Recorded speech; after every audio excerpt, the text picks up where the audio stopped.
Hi, this is David P., Internal Communications Officer for Seattle DSA. Today's Skillshare is on creating a social media graphic in Canva. We're going to first go over an overview of everything we're going to cover today, and that includes examples of other templates that we've done, select a format, and in Canva, there are various formats for various social media platforms and physical media, like a US letter size of paper, the 8.5 by 11.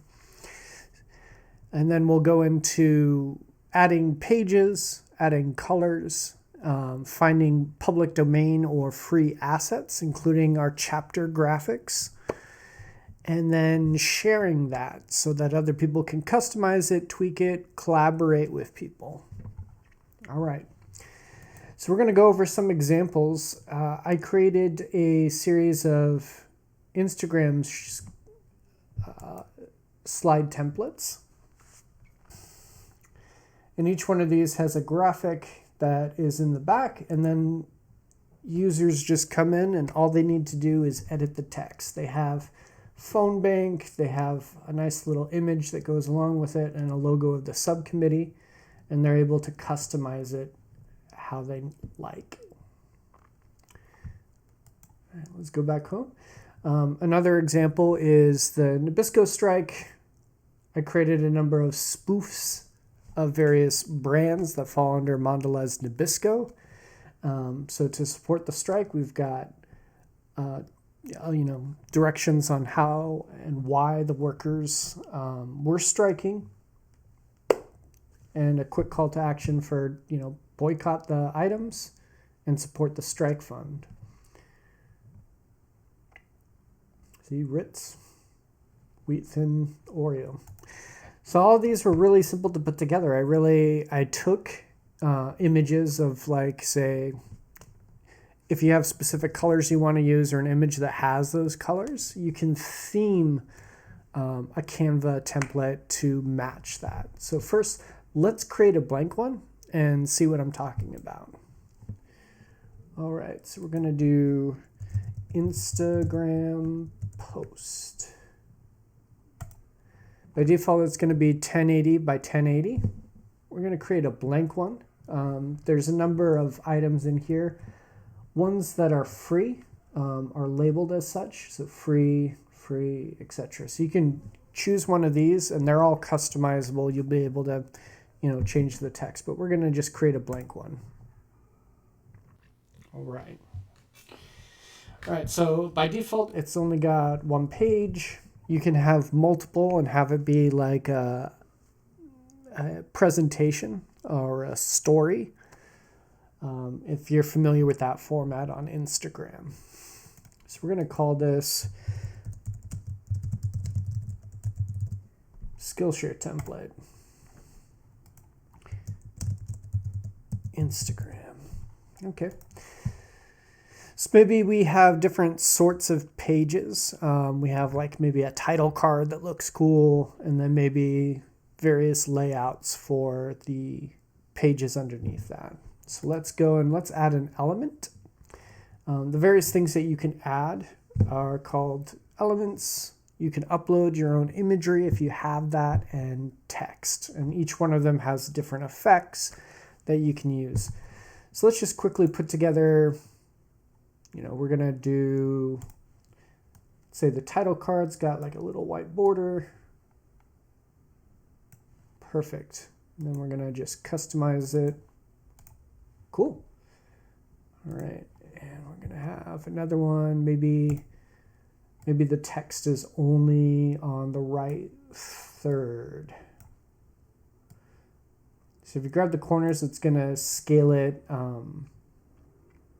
maintaining the aspect ratio, for example, like this.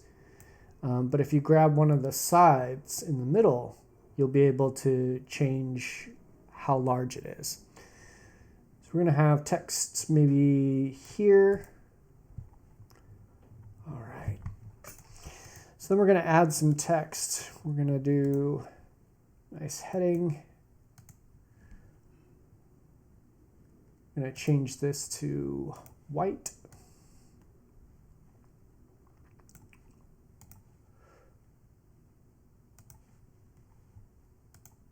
and change orientation. So right now we have, like, really quick, this would look pretty cool if you just added your own heading, added your subheading, and then added any sort of links. And we could just copy some of these elements onto the next page and have it fit within the bounds right here.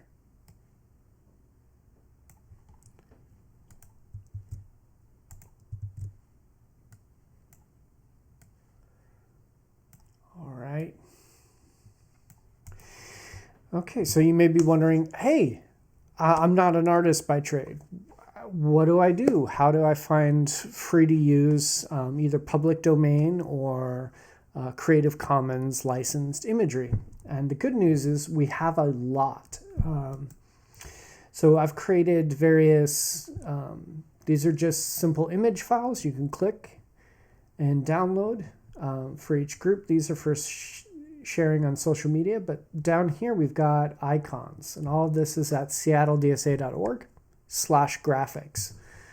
And you could just download any of these images. Like, they're all super clear and super easy to do. So let's say that this is on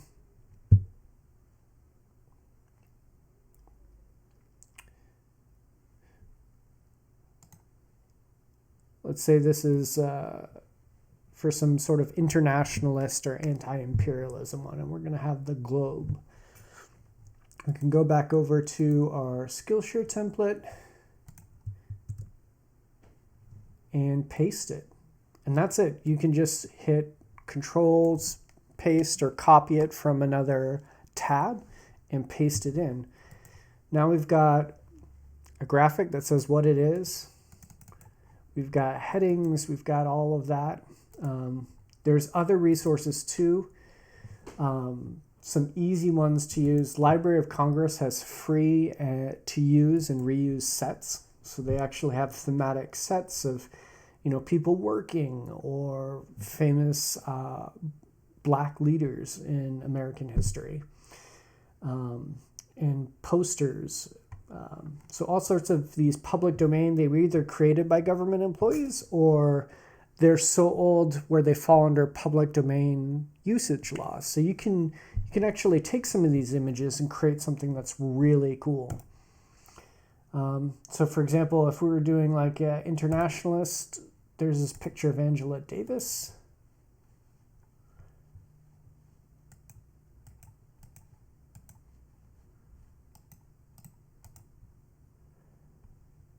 And let's go back.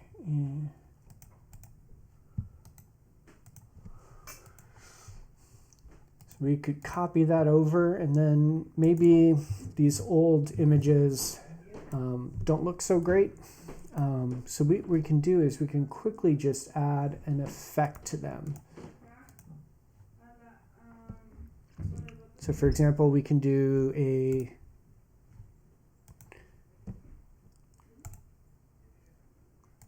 sort of a duotone effect and make it look a certain way.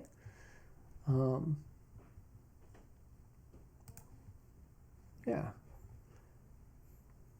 There are various other sort of effects you can use. Yeah, so that's the real basics. Once you've found sort of like your imagery from either the chapter's website or public domain resources, you can then add a number of pages. You can also create color palettes. So like, let's say you want colors that kind of are harmonious with other colors you're already using. You can go to, also on Canva, there's a color palette generator, and you can just upload an image and it'll find the most commonly occurred colors, and it'll create a palette for you. If you're not really artistically inclined, you want something that looks nice and kind of matches with imagery you already have in your head. So you can use that on, say, a color photo, or if you just find colors across the internet. All right. So after we've got this, the next thing would be to share it so that someone else can maybe customize or collaborate on it. You may want to reuse this for future actions. You know, you might have a specific date, time, venue, location, etc. And so all you would do is you would hit share. And anyone with a link to edit, you can also just do comment if you don't want, you know, people messing with this complex layout that you have. You would just copy the link, and that's it. And then when you're ready to upload it onto Facebook or other social media platforms, you just hit download. And PNG is recommended. It's going to have the highest sort of quality out of all the compression options. And just hit download. And it's going to download each of these pages separately, and then you can upload them to Instagram in a story or in an album. So that's it. Today we've covered an overview of Canva. We learned how to find imagery, add pages, select a format, add colors, and customizing those. We also looked at some of the effects that we can do, and then how to share and collaborate. So it's not just one person working on it. It can be a multi-person process where someone has that nice copy written. Yep. So once again, this is David P. I'm the Internal Communications Officer for Seattle DSA. We have our office hours every Sunday at 2 p.m. You're welcome to attend. And thank you.